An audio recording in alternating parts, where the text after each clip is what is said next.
राम, शंखनाद में आपका स्वागत है। हरियाणा में हार के बाद कांग्रेस में घमासान मचा हुआ है। बैठकों पर बैठकें हो रही है, चर्चाएं हो रही है, लेकिन इन बैठकों में भी हंगामा हो रहा है, तू मैं हो रही है। सब एक दूसरे पर आरोप लगाने में जुटे हुए हैं। पार्टी में जैसे सभी नाराज हैं और इस नाराजगी को और इस वक्त जो हताशा है, निराशा को शांत करने के लिए एक हाई कमान की बैठक हुई, जिसमें कांग्रेस के आला कमान राहुल गांधी तो शामिल हुए ही और उनके इर्द गिर्द के लोग शामिल हुए। मल्लिकार्जुन खड़गे, अजय माकन, केसी वेणुगोपाल, हरियाणा के प्रभारी दीपक बाबरिया। ये वीरवार को ये बैठक हुई जिसमें हरियाणा को लेकर चर्चा होनी थी, लेकिन ये बैठक भी कहीं ना कहीं हंगामे पर जाकर ही खत्म हुई। आरोप प्रत्यारोप होते रहे, कहीं स्टेट लीडरशिप पर सवाल उठे तो कहीं आला कमान पर भी सवाल उठे, कहीं राज्य की समस्याएं गिनी गई कि वहां पर हुड्डा का प्रभाव, हुड्डा का पार्टी पर कब्जा, इस पर भी सवाल उठा। तो सवाल ये भी उठा कि राहुल गांधी ने आखिर हरियाणा में कितना प्रयास किया, दबे छुपे तरीके से ही सही, लेकिन केंद्रीय नेतृत्व के प्रयासों पर भी सवाल उठे। कांग्रेस की जो ये सब बैठकें हो रही है, जो हरियाणा में चल रहा है और जो अब उसका असर महाराष्ट्र में भी दिखने लगा है, वहां भी क्या चर्चाएं हैं, इस सब पर बात करते हैं कि आखिर कांग्रेस के अंदर चुनाव के बाद, हारने के बाद चल क्या रहा है। पार्टी के कार्यकर्ता, पार्टी की जो लीडरशिप है, यानी कि राज्य की लीडरशिप, जो अलग अलग सेक्शंस के लीडर्स हैं, उनका क्या रुख है इसके बाद। देखिए, कांग्रेस में दो तीन मुद्दे जो है वो बड़े स्तर पर उठ रहे हैं। सबसे पहला जो एक वर्ग है कांग्रेस में इस वक्त ये कह रहा है कि हमें ईवीएम से ज्यादा अपने आंतरिक कारणों पर विचार करना चाहिए कि हार के असली कारण क्या है। ईवीएम का आपने चुनाव हारते ही ईवीएम इलेक्शन कमीशन चिल्लाना शुरू कर दिया। आप अपनी हार को एक आधार देते हैं, लेकिन हर बार आप एक ही आधार देते हैं और इसके कारण जो असली कारण है वो कहीं छुप कर रह जाते हैं। आपके कार्यकर्ता, आपके नेता ये सोचकर शांत हो जाते हैं कि अच्छा, एक कारण तो मिल गया, लेकिन असली कारण क्या है इस पर ज्यादा फोकस करना चाहिए। मीटिंग में इसी से ज्यादा चर्चा पार्टी के अंदरूनी कारण, अंदरूनी सुधार की बात होनी चाहिए। एक वर्ग अपनी ये बात रख रहा है कांग्रेस में, ये वर्ग खुश नहीं है इससे कि ज्यादा फोकस अब इसी पर होने लगा है और हार के सही कारण नहीं ढूंढे जाते। अब कांग्रेस के अंदर से ही आवाज उठने लगी है। जहां ये बात मीडिया में उठ रही थी, विपक्ष यानी कि सत्ता पक्ष की बीजेपी ये बात तो कहती ही थी कि हर बार एक हार का कारण आप इसी में ढूंढ लेते हैं। जब आप जीतते हैं तो ईवीएम सही होता है, चुनाव आयोग सही होता है, जब आप हारते हैं तो पूरा सिस्टम खराब हो जाता है। तो कांग्रेस के अंदर ही अब इसके लिए विरोधी स्वर उठने लगे हैं। इसके अलावा कांग्रेस में अब जो एक बात सामने आ रही है, जो ये कहा गया कि गैर जाट और जाट को लेकर जो हरियाणा में इस वक्त पूरी तरह से लामबंदी हो गई, बीजेपी के पक्ष में गैर जाटों को लेकर ओबीसी वोट, दलित वोट बीजेपी को पड़ा, उसी तरह से कांग्रेस में अभी ये सामने आ रहा है कि किस तरह से वहां पर जो मीडिया में तो कहा ही जा रहा था कि एक परिवार का वर्चस्व था, जाट समुदाय के भरोसे ही कांग्रेस जो है वो चुनाव में उतरी थी, तो अब ये सामने आ रहा है किस तरह से दूसरे समुदायों को पार्टी में दरकिनार करके रखा गया है। कांग्रेस के ही ओबीसी विंग के चेयरमैन हैं अजय सिंह यादव, वो ये बात साफ तौर पर बोल रहे हैं कि उनके लिए, वो ओबीसी समाज से आते हैं और उनके लिए पार्टी में कोई जगह नहीं। उनका कद ऐसा घटा दिया गया कि वो एक तरह से खिलौना, एक झुंझुना बनकर रह गए हैं कि उनके वहां पर कोई हैसियत नहीं है पार्टी के अंदर। यहाँ तक कि पार्टी के जो पोस्टर लगते हैं उसमें भी उनके लिए जगह नहीं है, जबकि वो ओबीसी विंग के चेयरमैन है। उनका ये साफ कहना है और ये बात मीडिया में और पार्टी की बैठकों में भी रखी गई है कि आखिर ओबीसी विंग के चेयरमैन को ही जब महत्व नहीं मिल रहा है तो फिर ओबीसी समाज कैसे कांग्रेस से उम्मीद करेगा कि कांग्रेस जो है ओबीसी समाज को वहां पर प्रतिनिधित्व देगी। उनका यही कहना है कि गुड़गांव, महेंद्रगढ़, फरीदाबाद, इन सब इलाकों में, रेवाड़ी जिसे उनका बेटा खुद चुनाव लड़ रहा था वो हार गया, इन सब इलाकों में कांग्रेस का सुपड़ा साफ हो गया। कांग्रेस को भारी नुकसान हुआ क्योंकि यहाँ पर कांग्रेस ने यहाँ से कोई प्रतिनिधित्व ही नहीं दिया है, उस समुदाय से कोई प्रतिनिधित्व नहीं दिया है। ना तो कांग्रेस वर्किंग कमेटी में कोई है, ना कांग्रेस इलेक्शन कमेटी में, ना प्रदेश कांग्रेस कमेटी में। उस वर्ग से लोग हैं भी तो उनकी कोई सुनने वाला नहीं है।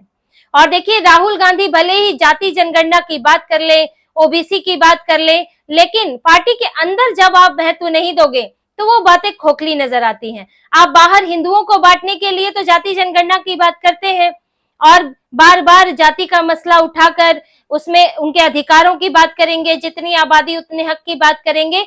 लेकिन आप अपनी पार्टी में क्या जगह दे रहे हैं? आपकी पार्टी के ओबीसी विंग के चेयरमैन ये बात कह रहे हैं। तो कांग्रेस में ये बात अब सामने आ रही है कि किस तरह से जो गैर जाट नेता हैं उनको कैसे दरकिनार किया गया है, और उसके चलते पूरा समुदाय जो है वो कांग्रेस में उसके लिए प्रतिनिधित्व नहीं है।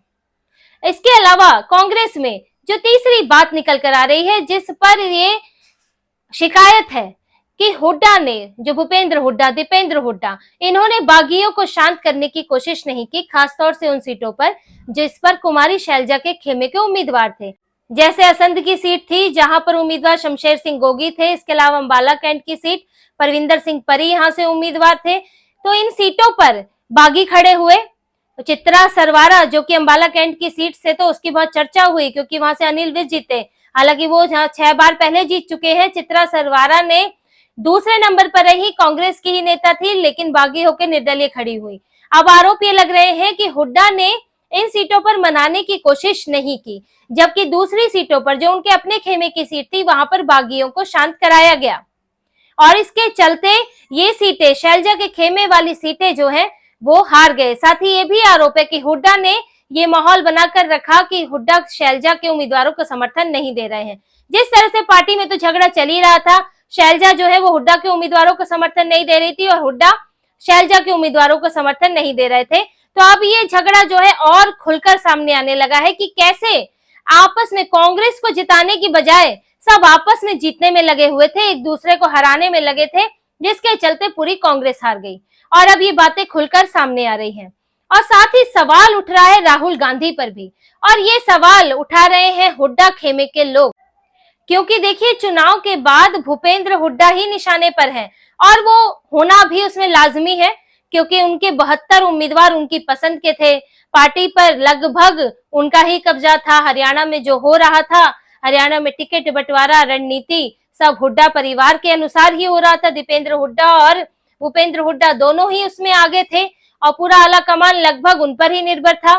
तो जब हार होगी तो फिर हार का नुकसान भी आपको झेलना पड़ेगा, क्योंकि जीतने पर आप मुख्यमंत्री बनने को तैयार थे। तो हुड्डा तो निशाने पर है ही, लेकिन हुड्डा की खेमा जो है उनकी भी एक शिकायत है, और ये बात पहुंचाई भी गई है, ये बात उठ भी रही है कि वहां पर राहुल गांधी ने ठीक से मेहनत नहीं की और पूरी तरह से स्टेट लीडरशिप पर छोड़ दिया। राहुल गांधी हरियाणा चुनाव के बीच में ही उसमें एक बैठक, 1-2 रैली करके ये यूएस चले गए, और यूएस गए, ये करीब 6 तारीख को यूएस गए, 12 को इन्हें वापस आना था। वापस ये आए हैं 15 तारीख को वापस आए हैं, फिर 2-3 दिन ये फिर गायब रहे, और उसके बाद ये हरियाणा चुनाव में उतरे। उससे पहले ये गए जम्मू कश्मीर गए 1-2 रैली करने, फिर हरियाणा में आए। अब कितना बड़ा, आपने कम से कम 10-15 दिन का गैप जो है खो दिया। आपको तो हरियाणा में तो तंबू डाल के बैठ जाना चाहिए था राहुल गांधी को, क्योंकि जम्मू में तो वैसे भी कुछ नहीं था उनके लिए, और ये बात तो सामने आ ही गई थी कि जम्मू में राहुल गांधी प्रचार नहीं कर रहे हैं। इनके अलायंस पार्टनर ने ही ये बात कह दी थी, उमर अब्दुल्ला ने। तो राहुल गांधी को कम से कम हरियाणा में प्रयास करना चाहिए था। प्रियंका वाड्रा का इस्तेमाल नहीं किया गया, जबकि वो, उनके पास तो कोई और जिम्मेदारी है नहीं, वो तो इस वक्त तो विधायक नहीं है, सांसद नहीं है, कुछ भी नहीं है, तो वो पार्टी के लिए प्रचार तो करें। लेकिन राहुल गांधी जब नहीं दिख रहे हैं तो प्रियंका को सामने कैसे लाएं? वो ज्यादा हाईलाइट हो जाएंगी। प्रियंका वाड्रा को तब उतारा गया आखिरी के 2 दिनों में, जब रथ यात्रा शुरू हुई तब वो वहां पर आई। तो इतना झगड़ा चल रहा था, कुमारी शैलजा नाराज बैठी थी, अपने पार्टी समर्थकों से सिर्फ मिल रही थी। हुड्डा जो है वो अपनी सेटिंग में लगे हुए थे, और उनको एकजुट करने वाला हरियाणा में कोई था ही नहीं। इन्होंने हल करने की कोशिश ही नहीं की और ठीक से प्रचार नहीं किया। अब हुड्डा खेमा ये आरोप लगा रहा है, और वो सीधा राहुल गांधी पर आरोप लग रहा है कि उन्होंने हरियाणा में ठीक से मेहनत नहीं की। देखिए, कुल मिला के बात यह है कि हरियाणा में कांग्रेस पूरी तरह टूटी हुई है। संगठन तो कमजोर था ही, कब से संगठन का पुनर्गठन होना था ये चर्चा तो चल रही थी, मई जून में चल रही थी, लेकिन उस पर कुछ नहीं हो पाया क्योंकि आपका टिकट बंटवारा ही नहीं हुआ। लंबे समय तक अंदरूनी झगड़ा ही चलता रहा।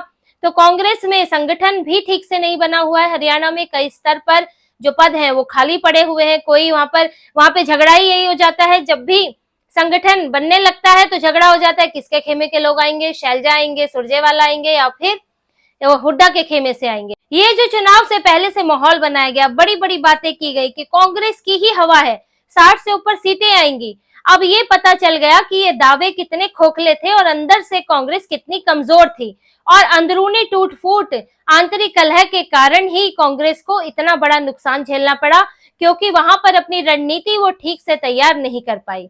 और अब देखिए, हरियाणा के चुनाव का असर तो महाराष्ट्र पर होना तय है। महाराष्ट्र में कांग्रेस के संगठन पर इसका असर है, क्योंकि जो झगड़ा वहां देखने को मिला है, महाराष्ट्र में भी लगभग वही झगड़ा चल रहा है। कांग्रेस के अंदर ही 3 मुख्यमंत्री बैठे हुए हैं, नाना पटोले, बाला साहेब थोराट बैठे हैं, पृथ्वीराज चौहान बैठे हैं और सब अपनी अपनी गोटियां सेट करने में लगे हैं, अपने अपने समर्थन में पार्टी के अंदर ही समर्थक जुटा रहे हैं। और कांग्रेस की ये कमजोर स्थिति वो वहां पर महाराष्ट्र में भी निकल कर आ रही है। देखिए, चुनाव जीत जाते हैं तो सारी कई कमियां जो है वो ढक जाती हैं, लेकिन जब आप हारते हैं तो कमियां उभर उभर कर सामने आती हैं और वो कमियां निकल रही हैं, वो महाराष्ट्र में भी निकल कर आ रही है। और यहाँ तक कि कांग्रेस का झारखंड में भी गठबंधन जो है वो ठीक से नहीं चल रहा है। वहां भी मुख्यमंत्री को लेकर मार है कि कांग्रेस का मुख्यमंत्री बनेगा कि झारखंड में झामुमो का बनेगा, सीटों को लेकर भी समस्या चल रही है और कांग्रेस फिलहाल इस वक्त बैकफुट पर भी आ गई है। तो कांग्रेस के लिए हरियाणा की हार एक बड़ा नुकसान लेकर आने वाली है, जिसका असर आने वाले दिनों में तो पड़ेगा ही। और साथ में जो अभी अंदरूनी झगड़ा है, जो राहुल गांधी की लापरवाहियों पर सवाल उठ रहा है, और इसके अलावा पार्टी सच्चाई से भागती है कि अपनी हार के कारणों को नहीं देखना, सिर्फ ईवीएम को देखना है, तो सब पर अब सवाल उठने लगे हैं। और कांग्रेस में ये झगड़ा इतनी आसानी से शांत होने वाला नहीं है। ये झगड़े के दूरगामी परिणाम हो सकते हैं। राहुल गांधी मीटिंग करके, हाई लेवल कमेटियां बनाकर ये सब शांत करने की कोशिश में लगे हैं, लेकिन बड़ा मुश्किल है, क्योंकि अब हरियाणा तो बीत गया है। अब वहां पर अब आपको आगे ही देखना है। लेकिन अभी जरूरत है महाराष्ट्र की तरफ, तुरंत चुनाव होने वाला है, तो ये मीटिंगों का, बैठकों का, कमेटियों का कोई खास नतीजा निकलने वाला नहीं है। अब जो लोगों की राय है वो तो वैसे भी निकल कर खुलकर सामने आ रही है। अब ये देखना है कि महाराष्ट्र में कांग्रेस अपनी आंतरिक कलह को, अंदरूनी झगड़ों को कितना शांत कर पाती है। तो इसी तरह की और खबरें और विश्लेषण आपके लिए लाते रहेंगे। हमसे जुड़े रहिए, सब्सक्राइब कीजिए, कमेंट कीजिए। बहुत बहुत धन्यवाद। जय श्री राम।